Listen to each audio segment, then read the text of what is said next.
Hey, what's going on, fellow LEGO fans? It's Jordan here. Today we're going to be taking a look at my LEGO City as of August 28th, 2017. A lot has changed in the city. There's been a lot of new buildings added since the last update. A lot of the existing buildings have been moved or reconfigured, and a lot of the base plates have been reconfigured as well in the ocean area and just in the road plates in the city in general. I also added a SkyTrain that goes around the outskirts of the city, which you can see a train going around on now. I've improved that significantly. It's a lot more stable now, and it's just a lot better than the existing train that used to be there. So let's dive right in and let's take a look. So like most LEGO hobbyists, I recently added this Welcome to Ninjago City set into my LEGO City. We can see it sitting there actually in the water. So what I decided to do was incorporate it in the water, and then I added a little bridge that you can see right there connecting the street with Ninjago City. We'll take a closer look at that set when we get closer to the water. Just to the right there we see the skyscraper. So there's the town hall with the little statue or monument in front with some minifigs going around and 4 trees, one in each corner. In behind the town hall there we can see a little mini structure, that's the DBC. It's obviously a pretty lame structure at this point. I will be incorporating that into a larger building and making it about a 3 or 4 story skyscraper depending on what parts I have to make that prevail. So I'm just going to take up that full 32x32 base plate right in front of Ninjago City there. So on the next street over there next to the town hall, we have the Ghostbusters HQ with all the Ghostbusters minifigs and the Ecto-1 pulling out of the garage there. Then in beside that we have the double Avengers Tower. And then down in the end there we have Assembly Square, which actually worked nicely because Assembly Square is a plate and a half and Ghostbusters HQ is a plate and a half, and then the Avengers Tower is placed on a single plate. So we have 4 plates there going down that street. So it fills that street up quite nicely. They all work together. So here's that same street from another angle. So there you go. You can see the Avengers Tower beside the Assembly Square. So while we're here, we may as well take a look at how I integrated the Ninjago City set into the ocean or water feature that I have. So Ninjago City has the water coming around the base here, so I just placed it right in the ocean and sort of gave it a moat or a barricade. Excuse me if it gets a little bumpy here because it's off the tripod, but there's the custom bridge that I made just to connect sort of Ninjago City with the street so you can have access to the building there. So there's the moat going around Ninjago City, which then connects right into the ocean. Ocean I changed a lot. It used to be a long strip of ocean, 12 plates long, going all the way down that way, which I have actually changed now. It's sort of like an L-shaped configuration here. And then I added this dock here, sort of so you can board the boats. Then I have the beach hut right here, and then behind the beach hut there's a little bus station, and then beside that is the Octan gas station. My beach is sort of a temporary thing right now. I did put some minifigures and the sandcastles and the lifeguards and everything in there, but I'm waiting for the new fishing store, which I've left open right here, spot open for that. That'll fill that gap there. I didn't really do anything major here because I'm waiting for that, and I don't want to make anything permanent because I know it's going to change anyway, so there's no sense in me investing a bunch of time on my beach right now.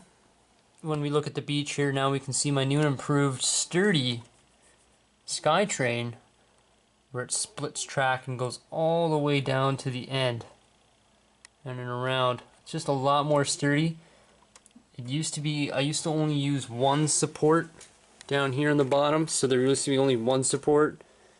Now I use 2, so it's a lot stronger, and I connected them using some 2x4 black bricks, so this thing is rock solid now. The train can go around. The only thing I want to do for my train track is put some tiles here, some 2x4 tiles maybe, brown or dark gray just to sort of give it a finished look. It also helps connect the track to the support beams and gives it a little smoother ride for the trains. So that's it for over here in the ocean area where the Ninjago City sits in the water. Still waiting for that fishing store to come out here on September 1st.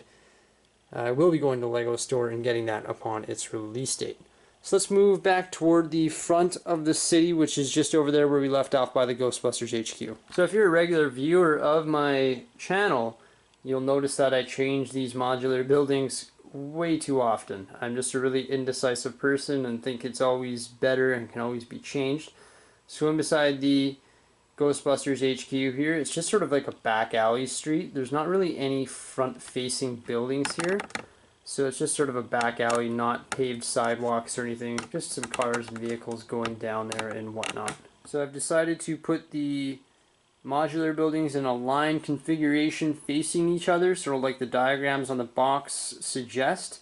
So in the front there we have the Palace Cinema. Then we have the condo buildings. Next to that we have the Parisian restaurant. Over from that we have the fire brigade. And down on the end we have Cafe Corner. On the opposite side of the street we have the Grand Emporium, the detective's office, the pet shop. And that open space there with the green base plate is going to become the Green Grocer. And then next to that we have the Brick Bank. So that's where all the modulars sit for now. I've got the sidewalks tiled in front of those. And the minifigures place as well. And that empty space there is going to be for the Green Grocer. So that's the configuration of the modulars for now. And there's Spider-Man hanging off the Grand Emporium. So right at the end of Main Street there with all the modular buildings, I've put the mini modular buildings, just sort of like a little friendly shopping area with the bike shop and the deli and the mini grocery shop. That sort of just is on the edge or the fringe of the beach there with the train tracks going in behind. So next to that friendly little shopping area we have my new and improved 5-story building, which used to be a 10-story skyscraper. I've invested money into getting some of the bricks to significantly improve the look of that building. So it sits there for now. It's 5 stories. I do plan on increasing the size of it once again. I do have it at the back just so it doesn't block the view of any other buildings in the foreground or in the background. Next to that we can see my car dealership. I did make some changes to that, mostly just to the placement of where it is and also to the base plate configuration, sort of like how it is tiled. So I added some more design to it. I also made one change to the roof as well, but I sort of like the look of it there. Customers can sort of pull in, check out the vehicles. In front of the car dealership we have my recently improved strip mall, which I put a little series of condos. Actually, it's not a series of condos, it's one single condo on top of the 7-Eleven, Starbucks, Tiffany's. So it's quite a large building. I think that's going to be the residence of me and my girlfriend. Our minifigs are going to live there because it is quite a large living quarters, so I figured I may as well be there. Next to that we have the Lego store and the Toys R Us. You can see the guy loading some products off the Lego trucks. Yes, they are right by side. That's some stiff competition for Toys R Us, so good luck selling Lego at that location. In beside the car dealership and behind that strip mall we have my Simpsons area. So there's the Quickie Mart and the Simpsons house. Reconfiguring the city gave me very little room for my construction site, so I just put the construction site in behind the Simpsons area.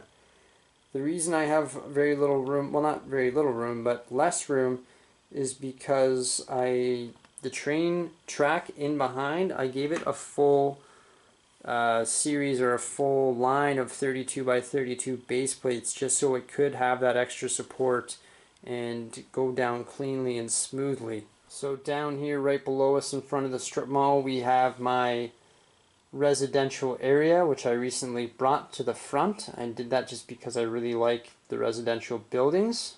The residential area does look quite small, but it's actually home to quite a few different houses or residential buildings. So we got 3 in the foreground there, and then we got 6 in the background along with the treehouse. Now, something that really is displeasing to me is the sort of zebra striped base plates, but I did use them all in this section of the city, so they're all sort of all together, and you can see I'm sort of using them. Oh, this car's misplaced, but I'm sort of using them as parking stalls, so you can sort of, well, guys can sort of just pull over and use them as parking stalls. So the reason I use them in the residential areas, so now the residents sort of have parking stalls in this area. So it sort of works. Eventually I might invest in some more base plates. That's a lot of base plates, and I don't know about investing them, but it would be nice to have it all straight with tiles, just sort of give it a consistent look. So moving on to the next street over, we can see my police station and my fire station. I'm still working on building the police station, which is right here. You can see the hole there. That's going to be the staircase going to the second floor. I'm going to build the fire station and the police station very similar, so when this is done, it'll have a very similar look. Between the two buildings, I used a 16 by 16 base plate for a parking stall for some additional vehicles. There's also a parking stall over here, which is the train station right beside the fire station. So just down from there, right beside the train station there, we have the jail of my own creation, sort of like an open concept jail. So coming around back here, we can see the train track. Sort of works its way, it splits into 2. This train track is a gradient. It comes down sort of 1 plate every 14 studs. So it's a nice light gradient, easy for the trains to get down. There we have the big helipad for the big helicopter. And then the train station back here, I still have to work on figure out what I'm going to do in this open space here. It's still a lot of work, like the fine details, I have to refine everything.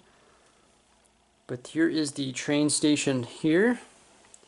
So this is the passenger train, like the high-speed passenger train. That's where the average citizen will board the train and maybe ride it to the Disney park, which we'll cover right after this. Then sort of 2 industrial ports. We can see the cargo train parked there. So they can load the trains with whatever is required. Then we have the other helipad here, which can accommodate 3 helicopters. And then the train track just continues around the front there into the Disney area. I would have kept one of my trains going throughout the video, however I just don't want to burn the batteries. I need to replace the batteries in 2 of 3 of my motorized trains right now. So I didn't feel like doing that. But you can see I have 3 planes hung above the city. There's the cargo plane there. And there's the ambulance plane there. And then there's a large passenger train over here. Sorry, plane over here. Right beside me here, on top of my showcases, I got a couple other planes along with my old airport hangar that used to be down in the train yard. I do still plan on making an airport, hopefully on top of these showcases here, to suggest the idea that there is an airport off-site and the planes are taking off and sort of flying around the city. I will be hanging those other planes here. I just have to get on the table to do that. A lot of people ask me how I hang my planes. It's very easy. I use fishing line, which is pretty much invisible. And then on the top, I use these little round hooks. I used to hang my Star Wars spaceships, which you can see there, all around the city, but I just preferred to have them all as a single unit on the shelf. So I will be hanging more planes here very shortly. In my next update I should have those planes on there. So moving on from the Lego City, we have the theme park. done a couple videos on this, so I'm just going to keep it brief. Got the Ninjago, the Temple of Ninjutsu there. I was thinking I might move that and put it with the Ninjago City, sort of make a Oriental or Asian type area. Just don't know how I'm going to fit that. I've really got to give it some thought. I've seen other people doing that, like Mr. Bookie Boo. He's got a brilliant setup with all that. I don't want to copy him, so I'm probably just going to keep it how it is for now. But then, yeah, we just keep going along there. We got all the different attractions in the theme park, along with the Disney Castle on the end there. The Ferris wheel, and the merry-go-round, the mixer, a couple of Scooby-Doo sets, then the Duplo train, which goes around the park, sort of a little mini kiddie ride. Another shot of the Disney park. Here's the food stands that I recently created. Food stands on either side, and then the glamorous castle. Just a beautiful set. So that wraps up my review of my Lego City. We'll just take a breeze around my Lego room, my Lego storage area, my mess of parts on the ground, some sets that I haven't built yet, and then everything on the shelf. So I do appreciate anybody watching this video. Stay tuned for more. I do have a Lego giveaway happening right now. I'm giving away a couple sets, so make sure you find that video and enter that contest. It doesn't cost you anything, and I'm just giving away some free Lego sets. So as always, guys, like I was saying, I do appreciate anybody watching this. As always, keep calm, build on, and Jord Bricks out.